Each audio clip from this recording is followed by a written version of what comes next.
তাহলে তো ঘুরিয়ে এটাই প্রমাণ হলো যে আমি দোষী, আমি অপরাধী, গুড্ডির কোনো দোষ নেই।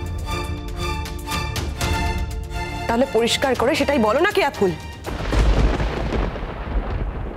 না না, আমি কোনো বিচারক নই, কার গুণ কার দোষ আমি বিচার করার কেউ নই। হ্যাঁ, যে ঘটনাটা ঘটেছে তাতে আমার কি বিশ্বাস আমি শুধু সেটুকুই বলতে পারি। সোহাগ, তুই যে কাজটা করিসনি সেটা পিকলু বিশ্বাস করে, শিরিন বিশ্বাস করে, মিঠি বিশ্বাস করে, আমি বিশ্বাস করি, আমরা সবাই বিশ্বাস করি যে তুই এই কাজটা করতে পারিস না, তুই এটা করিসনি। তোকে রিকোয়েস্ট করছি তুই যাস না, তুই এখান থেকে কোথাও যাস না। না রে দাদা ভাই, আজকে অ্যাটলিস্ট আমি এই বাড়িতে আর থাকবো না। না দাদা ভাই, তোমরা ওকে আর আটকিও না, এখন তো আমার নিজেরই খারাপ লাগছে। দেখো, তোমাদের বাড়িতে না এলে যে আমাদের চলে না তা তো নয়, তোমরা বারবার ডাকো, আমাদেরও আসতে ভালো লাগে তাই আসি। সেই ভালো লাগাটাই যদি এখন না থাকে তাহলে তো আর আসার কোনো মানে হয় না, তাই না? আর বৌদি, তোমাকেও রিকোয়েস্ট করছি, তুমি ওকে আর ডেকো না, ইনফ্যাক্ট আমাদের আর ডেকো না প্লিজ। না না না না, দেখো আমি তো ডাকবই তোমাদের, আমি তো সোহাগকে ডাকবই, আমি তো তোমাকে ডাকবই। তোমাদের সঙ্গে সম্পর্ক তো আমি এভাবে নষ্ট করব না, তাও আবার একটা বাইরের মেয়ের জন্য। ও যতই চেষ্টা করুক পারবে না। তাছাড়া ও নিজেই তো একদিন এই বাড়ি ছেড়ে বেরিয়ে যাবে, থাকবো তো আমরা। শোনো, আজ যখন ও বাড়ি যেতে চাইছে ওকে যেতে দাও, ও আর পরে আসবে। এই বাড়িতে আসবে না সেটা তো বলেনি। তবে সোহাগ, তুমি যদি কোনো দোষ করে থাকো, যে কারণেই করে থাকো, তুমি যদি সেটা স্বীকার করো তাহলে আমি খুশি হব।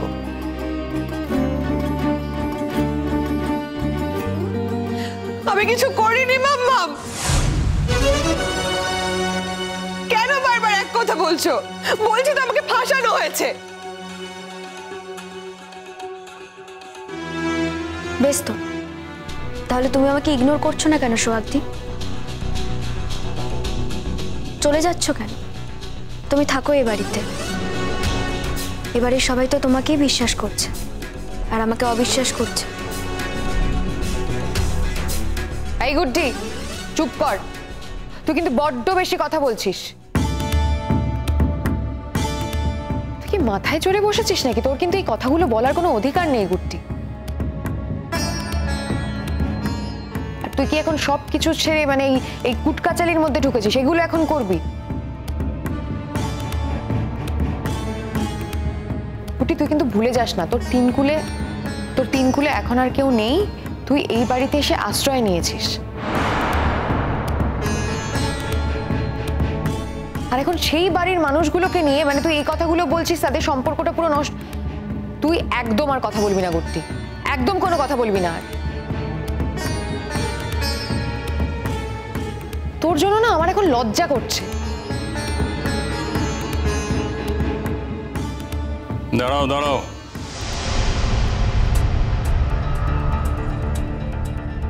তুমি হঠাৎ এত কথা বলতে শুরু করলে যে, কি ব্যাপার?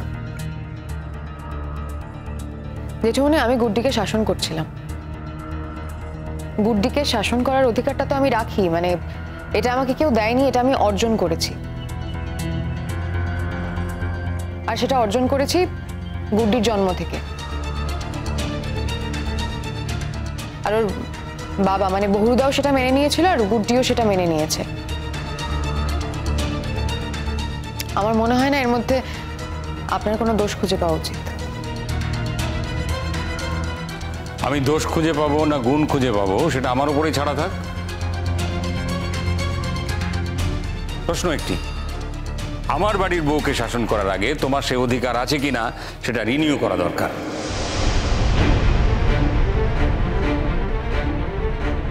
তোমার কি ছিল সেটা বড় কথা নয়, এখন আজকের দিনে দাঁড়িয়ে কি আছে সেইটা বড় কথা। এখন গুড্ডি তোমার বাড়িতেও থাকে না, বহরুর কাছেও থাকে না। বহরু এখন এই পৃথিবীতেই নেই। এখন গুড্ডিকে আমি এখানে নিয়ে এসেছি, তাই আমি ওর অভিভাবক। আমার অভিভাবকত্বে থাকা একটি মেয়েকে তুমি কতটুকু শাসন করতে পারো আর পারো না, কতটুকু অধিকার আমি তোমাকে দিয়েছি আর কতটুকু দিইনি, সেটা তোমাকে বুঝে নিতে হবে। লজ্জায় মাথা কাটা যাবার মতো কোনো ঘটনা তো ঘটেনি। তুমি কি এবারে লাজ লজ্জার লিজ নিয়েছো নাকি যে লজ্জায় মাথা কাটা যাচ্ছে? তুমি ওর কথা বন্ধ করে দিতে চাইছো কেন? না না, আমি তো তোমার কথাগুলো শুনলাম, সব কথাগুলোই শুনলাম, শুনেই এই উত্তরটা দিচ্ছি। জেঠুমনি, আমার কিন্তু মনে হয় না আমি কোনো অন্যায় করেছি। গুড্ডিকে আমি নিজের বোনের মতন দেখি, তো আমার মনে হয় আমি আপনার পারমিশন ছাড়াও গুড্ডিকে শাসন করতে পারি। প্রথম কথা, তুমি গুড্ডিকে বোনের মতো দেখো না। যদি বোনের মতোই দেখতে তাহলে বোনের ফুলসজ্জার রাতটা নষ্ট করতে না।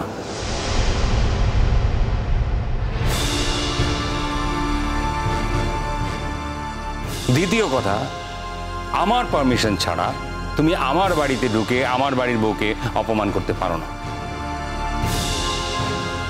বাবা, এটা কিন্তু অন্যায় হচ্ছে। জেঠুমনি, তুমি একাই ওকে বাড়ির বউ বলে মনে করছো, আর কিন্তু কেউ করছে না। কে বলেছে আমি ওকে এই বাড়ির বউ বলেই মনে করি?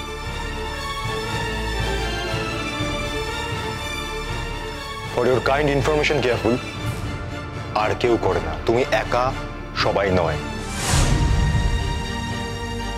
না, আমরাও করি না। তাতে কিচ্ছু এসে যায় না।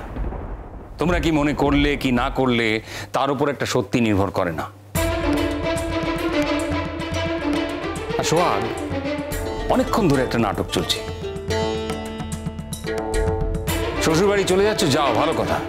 তোমার স্বামীকে ডেকে নিয়ে এসেছো, স্বামীকে তোমার মান অপমানের কথা বলেছো, স্বামী তোমার সমবেতী হয়ে তোমাকে সঙ্গে করে নিয়ে যেতে চাইছে।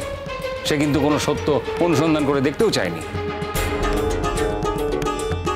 ভালো কথা, যতদিন ও অন্ধ হয়ে থাকবে ততদিন তুমি ভালো থাকবে, কিন্তু যেদিন ওর দৃষ্টি খুলে যাবে সেদিন তুমি কতটা ভালো থাকবে সেটা কিন্তু এক্ষুনি বলা যাচ্ছে না। সেদিনের জন্য তুমি তৈরি থেকো। বাবা মা কিন্তু চিরকাল থাকবে না। তুমি যে ঘটনাটা ঘটিয়েছো সেটাকে এখন নানাভাবে ঢাকতে চাইছো, প্রমাণ করতে চাইছো তুমি আসলে যা করেছো সেটা ভালোর জন্যই করেছো। তোমার ভাই বোনেরা, ভাইয়ের বউরা সবাই এটা মেনে নিয়েছে। তারা তোমাকেই সমর্থন করছে। তার কারণ একটাই, তারা কেউ গুড্ডিকে পছন্দ করে না। আমি কিন্তু তোমাকে সমর্থন করছি না। আমি মনে করছি না তুমি যেটা বলছো সেটা সত্যি বলছো। আমার যা বোঝার বোঝা হয়ে গেছে। একটি মেয়েকে দুর্বল পেয়ে তোমরা সবাই মিলে তাকে আক্রমণ করতে চাইছো, তাই বাধ্য হয়ে তাকে প্রোটেকশন দিতে হচ্ছে, আমাকে তার পাশে দাঁড়াতে হচ্ছে। আমি চিরকালই নির্দোষ এবং দুর্বলের পাশে দাঁড়িয়েছি আমার সাধ্যমতো, আজও তাই দাঁড়াচ্ছি। তাতে যদি আমাকে সংসারের সদস্যদের বিপক্ষে যেতে হয়, আমার কিছু করার নেই। সত্যের জন্য আমি এইটুকু করতে কুণ্ঠিত বোধ করব না। তুমি যদি মনে করে থাকো সোহাগ যে তুমি ভুল করেছো, অন্য কে কি ভাবলো সেটা বাদ দিয়ে তুমি নিজের মনকে প্রশ্ন করো। তুমি যেটা করেছো সেটা কি তুমি অনুমোদন করছো? তোমার বেলায় হলে তুমি কি করতে?